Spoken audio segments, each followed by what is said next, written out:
Opa, vamos não, vamos então iniciar a nossa sexta aula, esse projeto Desbravando Direito Penal. Peço que quem assistir aí o vídeo no nosso canal do YouTube, se gostou, deixa um like aí, se inscreve aí no nosso canal, que sempre eu estou deixando disponível aulas aí no nosso canal. E ativa o sininho, que é assim que for atualizado, colocado um novo vídeo, já é avisado para você aí pelo seu celular, tá bom? E não esquece não de deixar o like aí para que outras pessoas tenham acesso ao, ao material produzido, tá bem? Então, discriminantes putativas, erro de proibição e delito putativo. Então, vamos lá. Começando com o erro de tipo, ele está no artigo 20. Erro de tipo, então vamos lá. O erro sobre elemento constitutivo do tipo legal de crime exclui o dolo, mas permite a punição por crime culposo, se previsto em lei. O que eu tenho que carregar comigo é que essa ideia do erro de tipo é a falsa representação da realidade.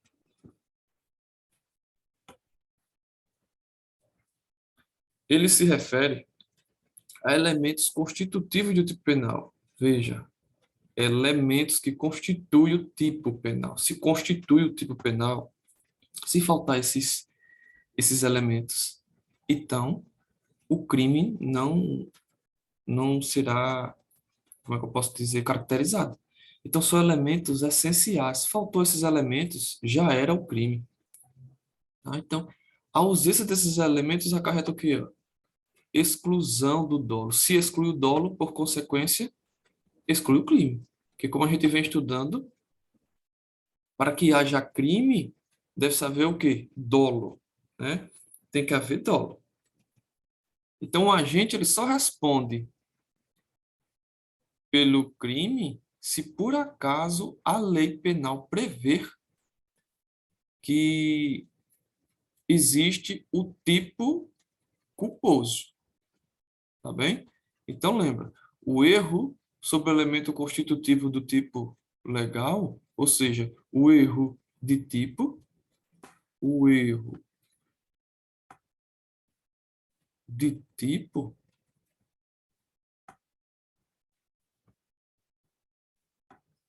ele exclui o dolo.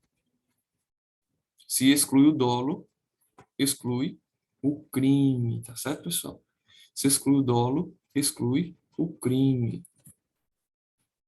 Discriminantes putativas, é isento de pena quem, por erro plenamente justificado pelas circunstâncias, supõe situação de fato que, se existisse, tornaria a ação legítima.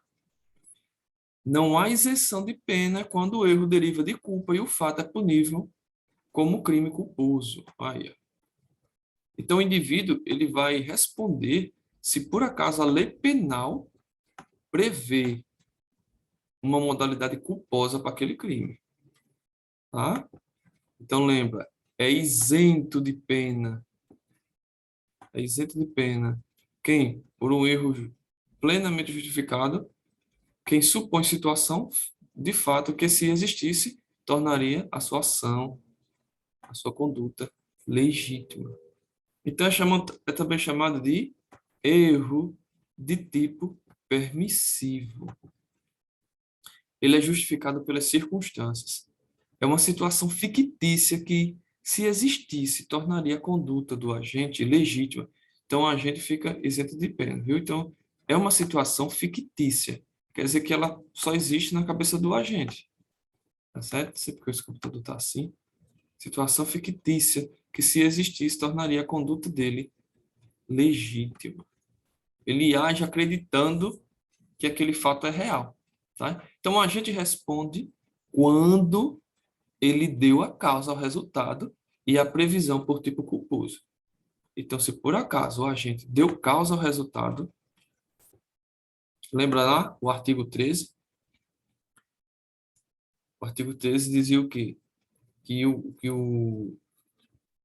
que o agente que deu causa ao crime vai responder pelo fato, né? Então, quando o agente deu causa ao resultado, ele responde pelo tipo culposo. Agora, se por acaso o quê? Se por acaso o tipo culposo está previsto em lei. Essa é a dita teoria limitada da culpabilidade. Ela se resume a isso. E se o agente deu causa ao resultado e esse resultado indesejado, que seria o quê? O crime culposo. Se ele é previsto em lei, a modalidade culposa daquele crime, então ele responde pela modalidade culposa, né? Então, pessoa que pega objeto de alguém supondo que é seu. Exemplo, imagine que você está na mesa de bar com amigos no fim de semana e você é o primeiro a sair da mesa. E todo mundo possui celular, o mesmo celular. Por coincidência, todo mundo tem o mesmo modelo e marca de celular. E você pega um celular do colega seu que está na mesa, achando que era o seu. É uma situação fictícia.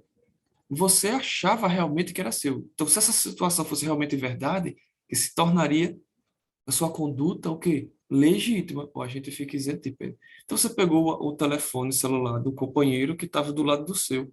Agora, você acreditava que era seu. Essa situação ela é fictícia na sua mente. Você achava que o telefone era seu. Você não pode responder pelo crime.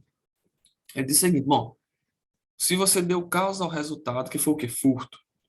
Existe furto culposo?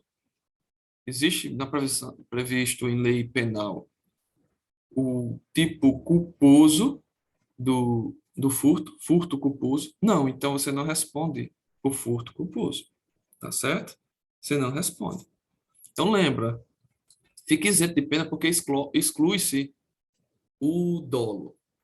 Porque você não teve a maldade, a intenção, né, de furtar. Agora, se por acaso o, esse erro que acarretou o crime, esse crime ele é previsto na forma culposa, o agente responde pela modalidade culposa. Vamos lá. As teorias aqui do dolo e da culpabilidade. A teoria extremada do dolo, que é a que cai nos concursos públicos, diz o seguinte, que o erro de tipo e o erro de proibição, quando inevitáveis, quando eles forem inevitáveis, são causas de exclusão do dolo. Então, lembra, erro do tipo, como a gente viu, ele já exclui o dolo.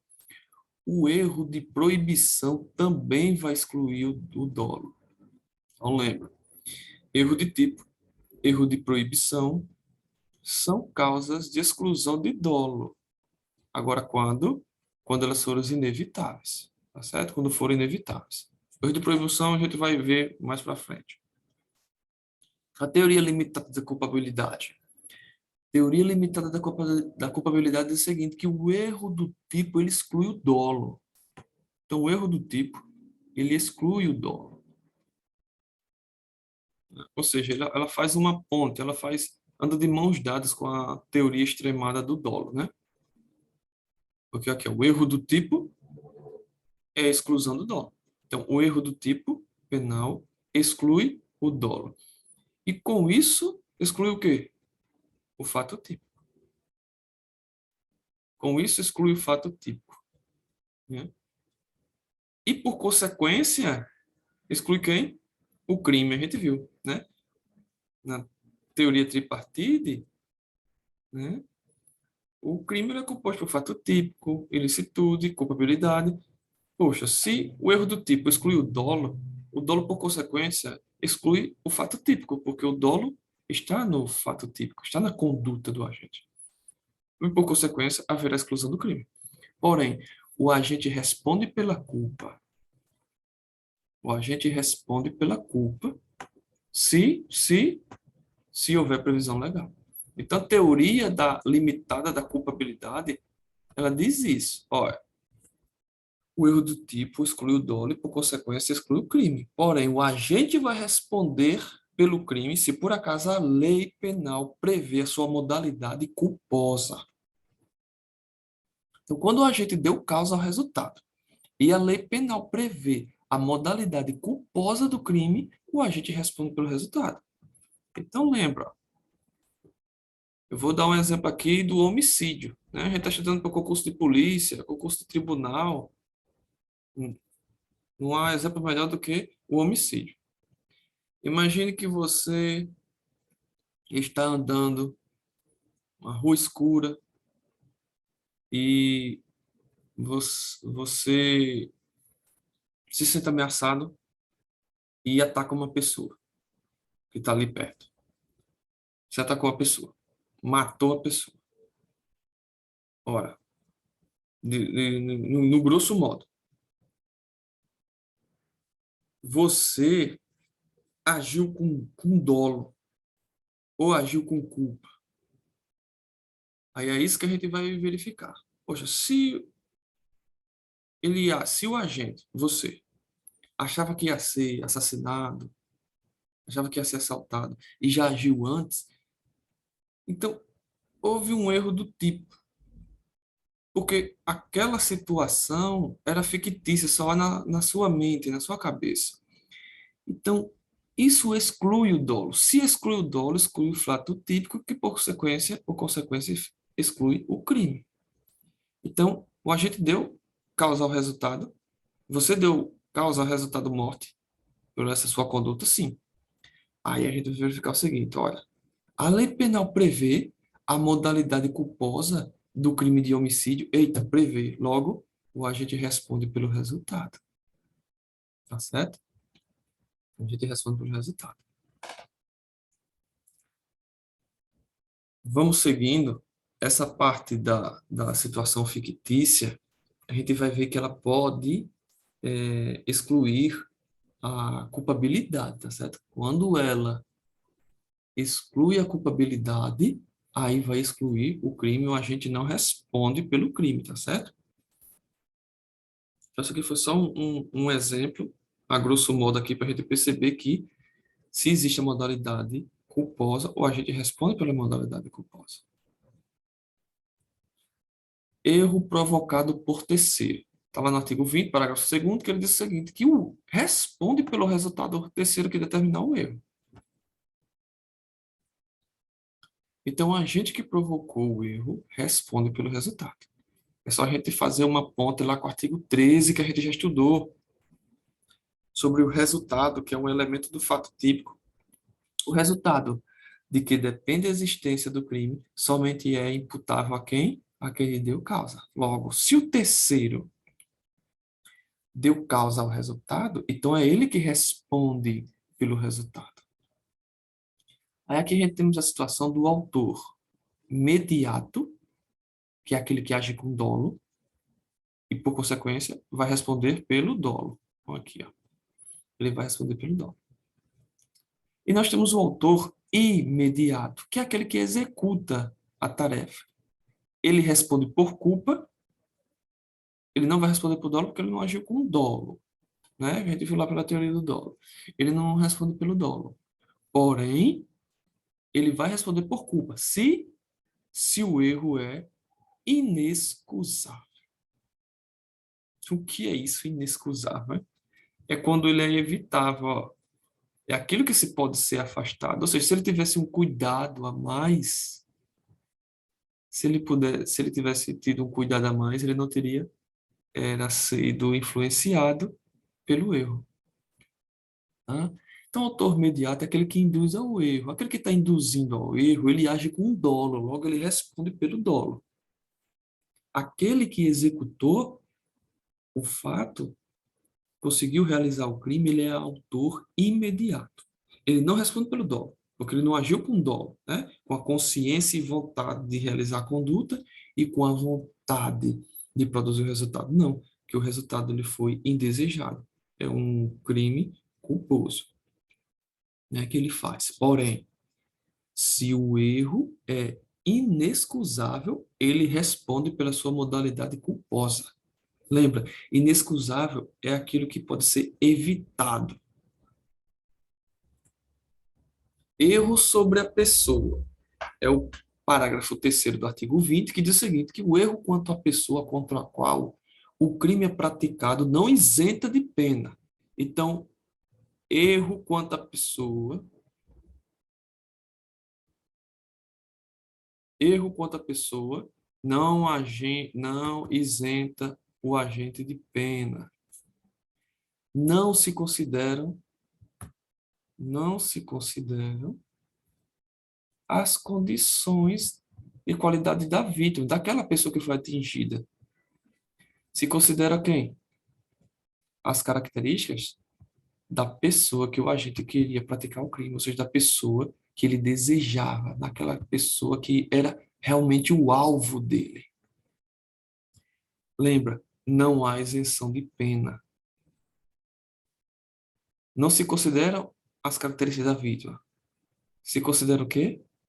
Da pessoa visada, da pessoa que era o alvo.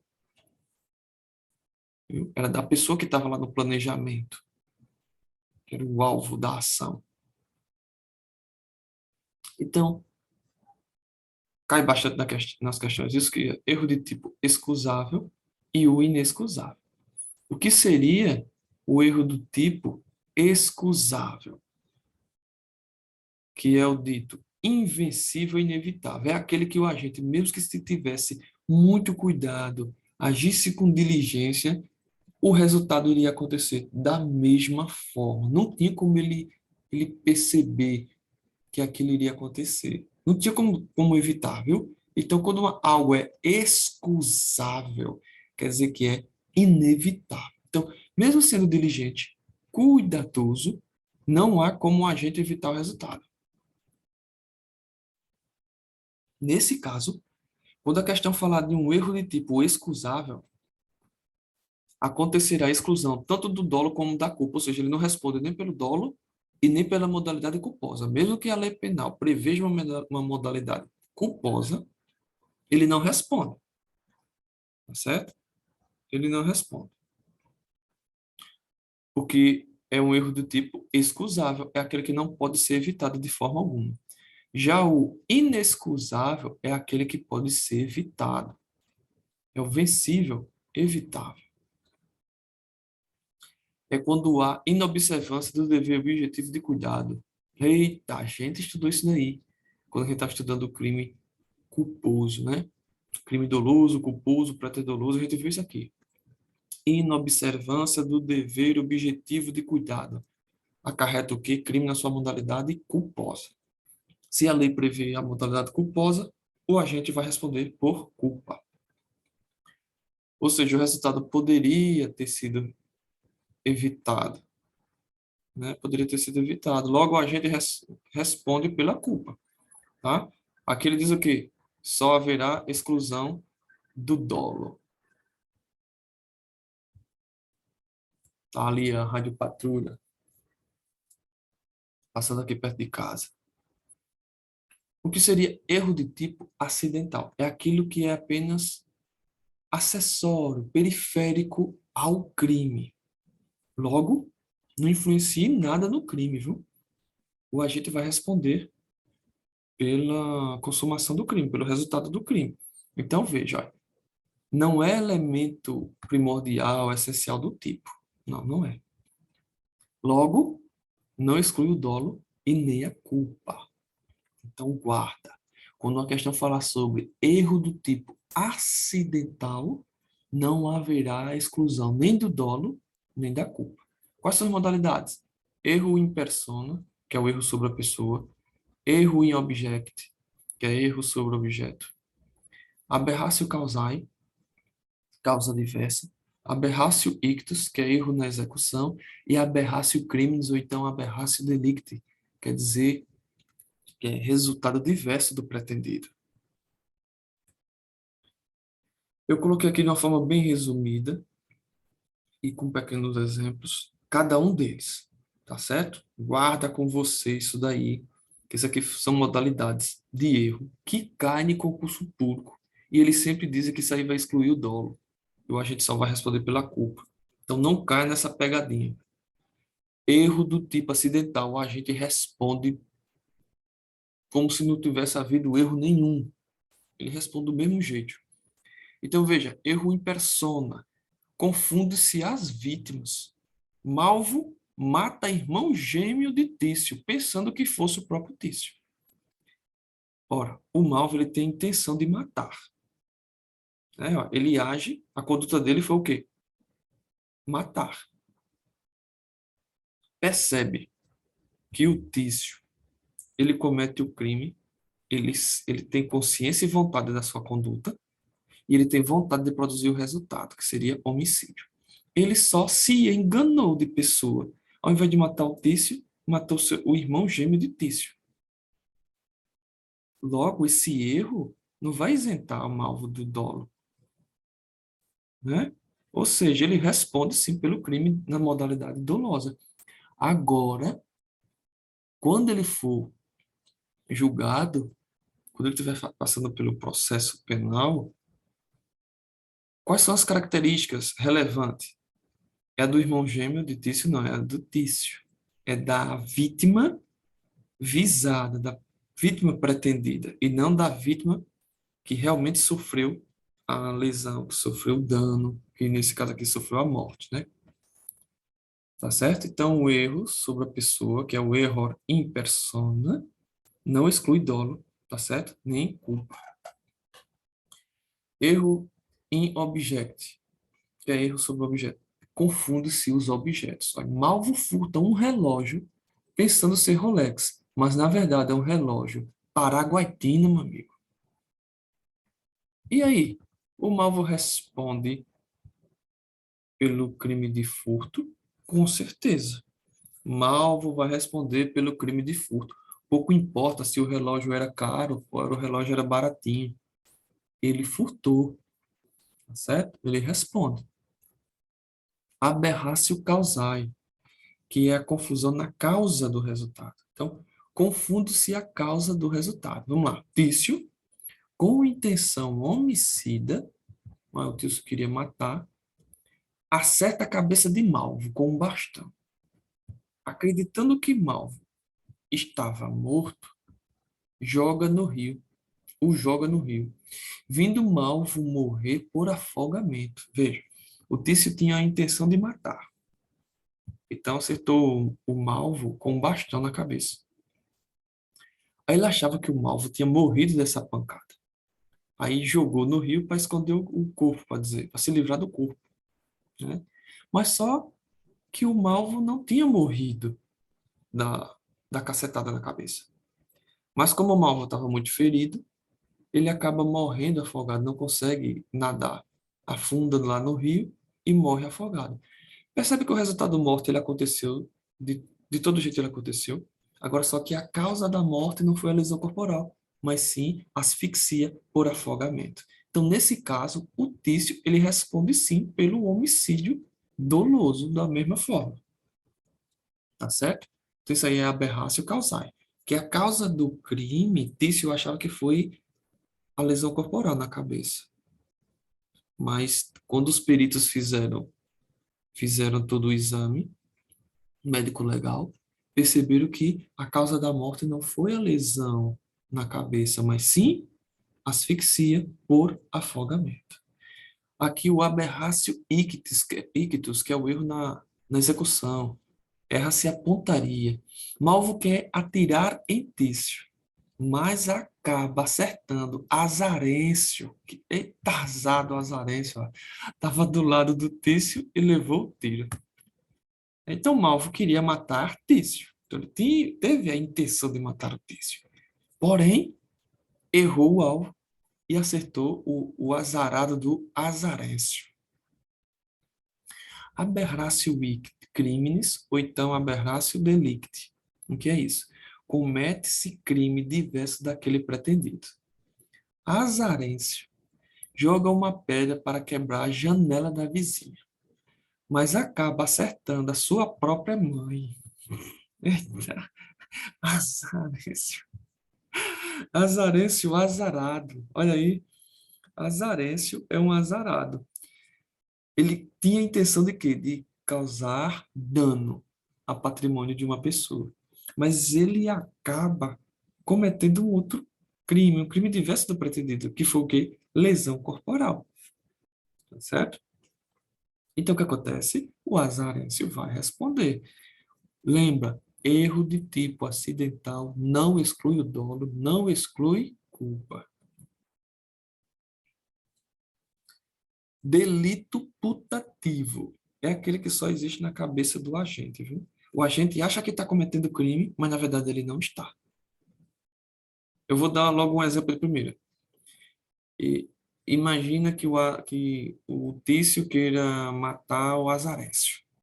Aí, no café da manhã, coloca um pó, vai colocar arsênico no suco do Azarense. Porém, o Tício pegou sal ao invés de arsênico e colocou lá. O, o, o Azarense não vai morrer. E o Tício achava que tinha envenenado aqui, o crime já estava em andamento. Então, isso aí seria delito putativo, é aquele delito que só existe na cabeça do danado, do, do agente. Tá certo? Então, vamos lá. Erro de tipo, a gente sabe, né? O agente não tem a vontade de produzir o resultado. Se o agente ele não tem vontade de produzir o resultado, exclui-se o dolo.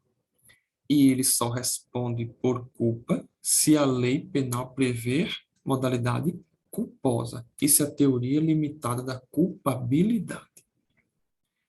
Nesse caso, há ausência de um elemento subjetivo do tipo, que seria a tipicidade subjetiva.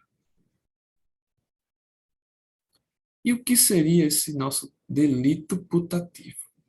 O agente tem consciência da sua conduta. Então, vamos lá. O agente tem consciência da sua conduta, ou seja, a gente está lá naquela teoria da vontade, né? Teoria da vontade, lá, do dom.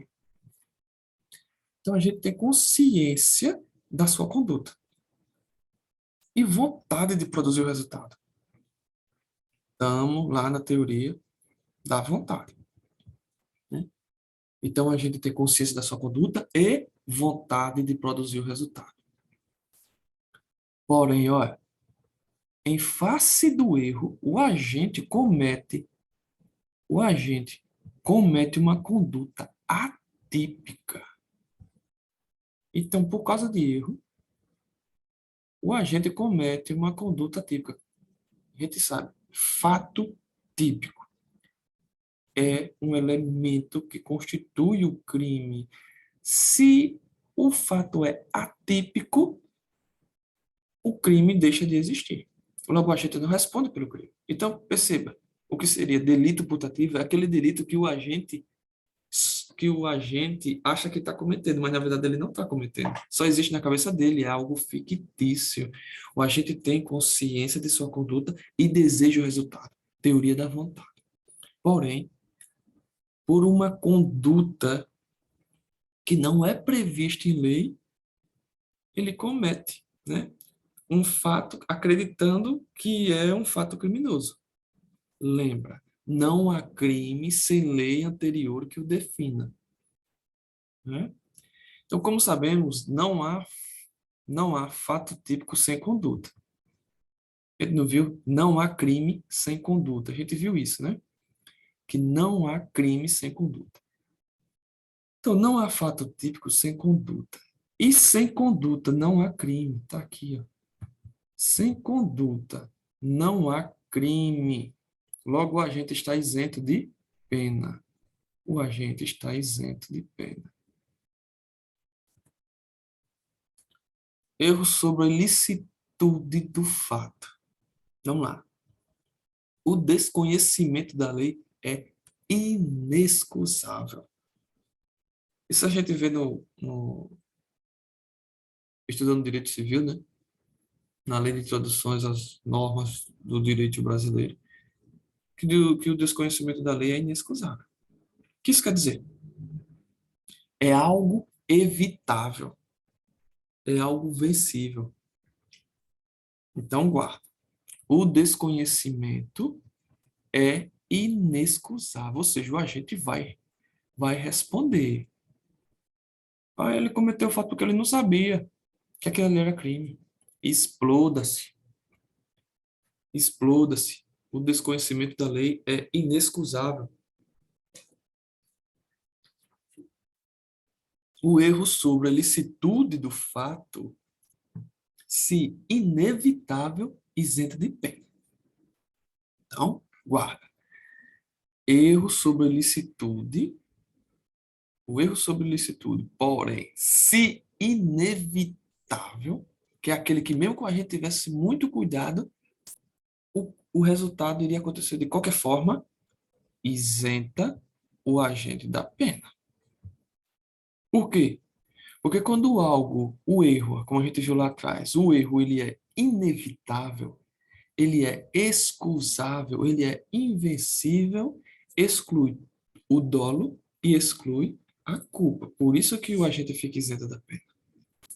Porém, meu amigo, se o erro ele for evitável, se ele for evitável, algo que acontece, ele vai responder pelo crime.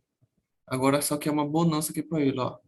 A pena pode ser diminuída de 1/6 a 1/3, tá certo?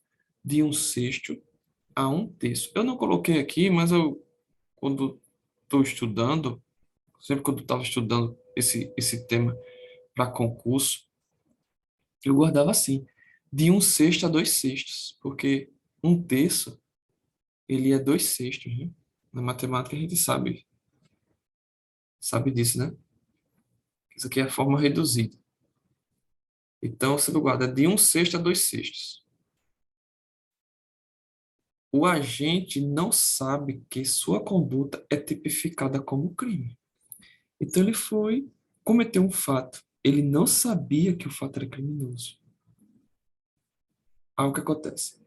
Se o erro ele é evitável, ou seja, se ele tivesse um pouco mais de cuidado, perguntasse a alguém sobre aquele fato, aquela conduta dele, ele poderia sim ter a informação segura de que aquele fato era criminoso.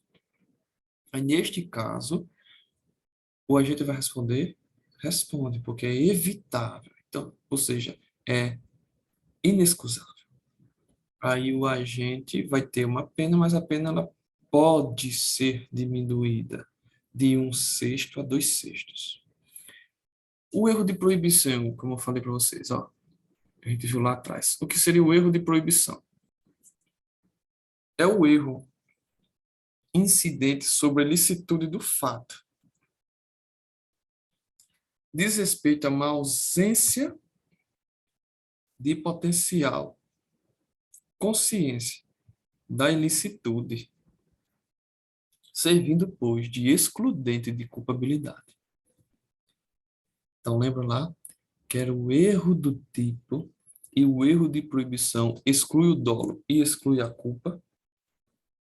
Agora, o que é esse erro de proibição? Segundo lá o Tribunal de Justiça do Distrito Federal e Territórios, encontrei lá, eles deram essa seguinte definição, eu achei muito interessante e coloquei aqui. O erro de proibição, ele é um erro que incide sobre a ilicitude do fato. Aí, de forma mais precisa, ele diz: refere-se a uma ausência da potencial consciência de ilicitude, servindo, pois, de excludente de culpabilidade. Se a ausência de potencial consciência de ilicitude, exclui-se a culpabilidade. Se excluiu a culpabilidade, exclui-se o crime. Certo? Exclui-se o crime. Então, o erro de tipo, ele atinge um elemento constitutivo do tipo penal. Elemento essencial. Exclui-se o dolo. Se exclui o dolo, exclui-se o crime. O agente só responde pela modalidade culposa se a lei prevê a modalidade culposa. Teoria limitada da culpabilidade. Erro de proibição é quando se tem ausência face à falta da potencial consciência de ilicitude, e isso exclui a culpabilidade. Se exclui a culpabilidade, exclui o crime. Então, lembra, erro de proibição cai em cima de um elemento que constitui a culpabilidade, que é potencial consciência de ilicitude. Erro de proibição exclui a potencial consciência de ilicitude, por consequência, a culpabilidade e, conseguinte, o crime. Tá certo? Então, eu vou encerrar aqui e no próximo vídeo será a resolução das nossas questões, né?